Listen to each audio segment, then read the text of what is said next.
Hello everybody, welcome back to Black and Blending. My name is Tete. If you're meeting me for the first time on this channel, we talk about everything blending, sex and relationship, and a whole lot more. If you are interested in that kind of content, please do consider subscribing below, turning on notification bell so that you are notified every time we post a video. What's good, people? Happy belated Father's Day to all the amazing fathers out there doing the things that needs to be done to make sure their children are safe and well taken care of. We appreciate you for everything that you do. Alright. In today's video, we'll be talking about blending families. I received a message from Lindo Kuhle, and she was asking if I could please assist her with some blending opinion or advice. So on this channel, I do share my opinion. I'm no therapist, psychologist, nothing like that. I myself am blending. I've been blending for the past 4 years now. So woo-woo, it's going good, but it's not always easy. Anyway, let's get into the video.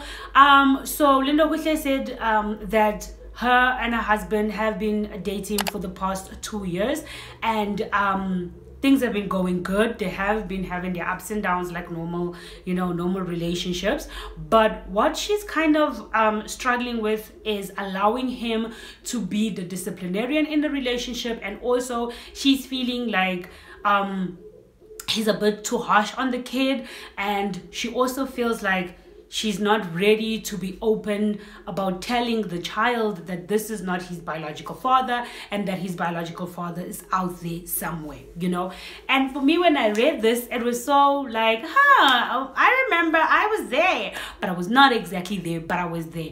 When I met my husband, obviously Monet and I had history, and I'm the only parent that he knew, and for him to get a second parent was a bit hard for him, because now he also had to adapt to the fact that there's another parent, and I have to respect this person and I have to listen to him, and when I do something wrong, he's the person that's gonna punish me, right? Because for me, I handed everything over to my husband, because I wanted him to feel has a primary parent and not secondary. Like, okay, I say yes, and if I say no and you say yes, then it's no. I wasn't doing that. I hope that made sense. But anyway, so that's the advice I'd give Lindo Kuhle, as the type that just allow him to be your father. If you are scared of telling this child that this is not his biological father, then give him the rights that you'd give a biological father. And I feel like it is very important, because you said that you have a boy, right? And it's really important for him to see that, because what you don't want him to do, because even if you don't want to tell him that this is not his biological father, just by him picking up that, okay, mommy's the one that punishes me, mommy's the one that does this, and if mommy says this, then that what happens. There's gonna be a line, you understand? Then he's gonna do this thing, okay, woo, divide and conquer. I'm gonna go to my mom, and if mommy says no, I'm gonna go to dad, because I know daddy's gonna say yes. You don't want that in a relationship or in your home. What you do want is that when you say no, even if you say yes and your husband says no, stick with it. That's what I used to do. My husband would say no, and I'd be like, I already said yes, and my husband came and said no, and I'd stick with it. I'm like, no, we understand. Okay, your daddy said no, no is no, and that's how you move. And there's no divide and conquer. You must make sure that does not happen. I'm sure divide and conquer does happen in nuclear families as well, but mostly it happens in blending families a lot, because children just know. I don't know how, but these kids just know. So you have to make sure that the divide and conquer part does not happen, or at least control it as much as you can. When you pick it up, control it, because sometimes as a biological parent, you don't pick up the divide and conquer, you understand? And it's the step parent most time that picks up. You know what? Did you notice that he was trying to divide and conquer? Oh, was he? Oh my God, I didn't pick it up. You understand? And then when you pay attention to it, because every time your partner comes and tells you about it, then you start picking it up. Like, oh, you're trying your life, honey. That's not gonna happen today. That kind of thing. But when it comes to telling the child about his biological parents, I think it goes, each his own and the way you want to do it. For me, when I first got married to my husband, that's the first thing my husband said. My husband was like, I don't want to be the reason why one day he grows up and he says, you are the reason why my mom and dad broke up, or you are the reason why my father left, or you are the reason why this man did this, or whatever. So my husband wanted no blame. He didn't want to be blamed about it. So he thought, or he felt that it would be rather important for us from the time we start living together to actually tell him that, listen, I am your father because I'm taking care of you and I do everything that daddies do, but I did not make you with your mom. Your mom made you with somebody else, and then I fell in love with your mom, and I decided that, okay, I made a choice to love you and to take care of you. That is why I sacrificed everything, and I would lay my life, down for you. So, because you may not be my blood, but you are my child. You understand? So we started that from the time Monet was about 3 years old, because my husband and I met, Monet was 2, right? And he was already taking care of Monet financially, and he was just there for Monet. He was already Monet's dad from that time. So when we moved in, we all moved in together. Monet was 3 years old, and I remember we sat him down. My heart, oh my God, guys. Woo! I was hard, hey? Like, I was just so nervous because I didn't know how Monet was going to react. I didn't know how it was going to affect my new family. I didn't know if this was going to do any good or it was going to make matters worse. That's something that I did not know. But I had to trust my husband because, I know this man who has no kids, all of a sudden married a woman and is about to take care of somebody else's kid. And not everybody out there would do that. So he's not trying to hurt this child, you understand? He's just trying to love him and take care of him. And that's the exact same thing that I'm trying to do as his parents. So I trusted my husband, and we sat him down, and I was like, I don't know what I'm gonna say to my husband's like, no, it's fine, I'll do it. And then he did it. He sat him down. We told him, Monet, I love you very much, and yes, Papa. He did that. We sat him down. We told him, okay, baby, listen, Grab was like, I love you very much. You are my child, but I want to tell you something. Your mommy and I did not make you. Mommy made you with somebody else, and that person left, and I met your mom. I married her, and I, decided to marry you. He was 3 years old. What did he know? He didn't say anything. He was just like, okay, and I remember we showed him a picture. We showed him a picture of the other person. We're like, okay, this is the other guy, and he didn't care for it. And then we did it again when he was 4 years old. We did it again when he was 4, and then we didn't do it when he turned 5, right? So recently, we did it again because we just feel like it's something that he has to understand. And right now, he's 5, turning 6 in September, but he's so smart that it kind of starting to scare me a little bit, right? So recently, right, it was approaching Father's Day. I think it was like 2 weeks ago. And I was having a conversation with him, like, what are you going to do? What do you want us to do for Father's Day? Because this is the first time he actually, understood or knows about Father's Day and to celebrate. And obviously, I think from this age, he's going to start remembering the things he does, whatever.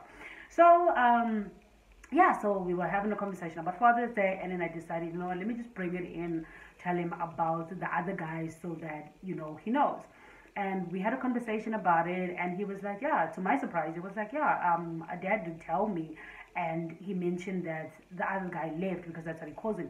The other guy left because you were asking him for too much. That was basically he was saying, and I was like, oh, no, skrrr. I was not asking anybody for anything, you understand. And I kind of told him that you can't force somebody to love you, because when I had you, that other guy decided that he didn't want to be part of our family, so he left. And then your dad married me, and then he wanted to raise you, so that's how we came, to living here. And your dad loves you very much, and the usual that we say to him. And then after that, I asked him, I was like, oh no, first he asked me, then why did the other guy leave? And I'm like, like I said, you can't force anyone to, to love you. People stay when they love you, and they go when they don't. Okay, then I asked him, do you want us to call the other guy? And then he's like, no. I kind of wanted to ask him why, but then I realized, first of all, he's a kid, and that time would probably come, And excuse me, I just feel like, easing it to us telling him earlier is like laying a foundation, and now we are building a house. So it's slowly coming along, because we do know he's going to get to a point where he's going to have questions. He's going to want to find out, why this other person left and whatever. But what I do know, or what I hope he will not do, is blame us for the fact that he's not in the picture. You understand? Because I think what we always try to tell him is that we are trying the best that we can. And we cannot do or force things. You understand? So that's just the kind of stuff that, the kind of conversations that we have with him. But right now he's really smart. He's really smart, and I feel like our yearly conversations are really good idea. It's a really good idea, and I think for Lindokutle, it's something that her and her husband should sit down and talk about. If the husband really does feel, that they should start having this conversation, I think it's important because he's always gonna be, not always gonna be the outsider, but right now he's the outsider. And if he feels this will help his relationship, or it will help him feel as if this child will grow up one day and not resenting him, I think it's okay for her to grant him that wish. You understand? And it is really important for us to make the people who step into our children's life comfortable and feel important, because they are sacrificing everything they have and they don't have to, so they choose to be there. So what we can actually do is meet them halfway. So I really do think Lindo Kuhle should meet her husband halfway with regards to that, but like I said, it's difficult, and everybody should do things the way they want to do it. Because I remember when we were talking to my family about it, nobody was really happy about it, or like, oh my god, no. We were all kind of skeptical, but for me, I trusted my husband. I wanted what was best for him, because he wants what's best for me and Monet, and yeah, and I'm really happy with where we are. But what I kind of don't like or appreciate about society, I know I'm digressing a little bit, but society frustrates me or makes me upset, because society gives the person who's not in the picture the rights, and takes away from the person who's busting their ass to make sure that this child is comfortable, and everything. I remember when we had to sit Monet down and talk to him about his surname. My husband is really good at talking to Monet, in baby language for Monet to understand. But I remember sitting him down, we sat him down and we spoke to him, and we told him, okay, so you already know the story about mommy and daddy being married and you already there. So now your mom's surname is changed, and we just wanted to find out with you, do you want to use daddy's surname, or do you want to use mommy's surname? And obviously he chose daddy's surname because he said he wants to be part of the family. You understand? And with that, we did mention to him that, okay, maybe Home Affairs, won't want that to happen. Maybe Home Affairs will say you must wait to change, the surname when you are 18 years old.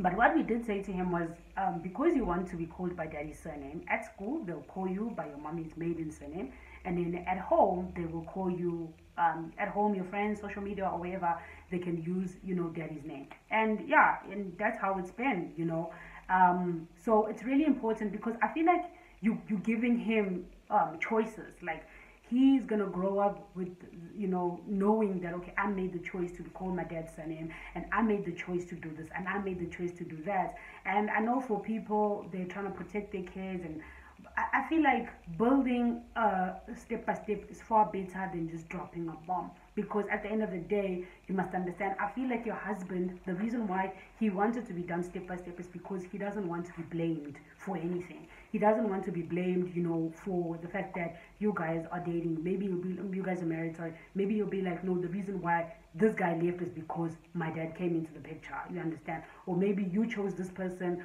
over him, and all of that, because the confusion will be there. And so now, if you are, breaking it down slowly but surely, because now Monet is smart. So we are going to be dealing with questions. Every time we have these conversations, a question is going to pop up, and we'll deal with that question, and then we'll answer it the best way we know how. And then when he's older, he'll have all these little answers that we have given him, you understand, and the conversations that we have, he'll play it in his head, you understand, and then he'll come to obviously a conclusion. And like for me personally, if he wants to go out and find another person, that's on him. If he doesn't want to find him, that's on him. It's got nothing to do with me, you understand. But me and my husband will be there, has his support system, and make sure that he gets the answers, and just be there to support him, you understand. So yeah, that's all that we have for today. I hope I have answered your question, and I've given you and your husband something to talk about. I really do think it's important.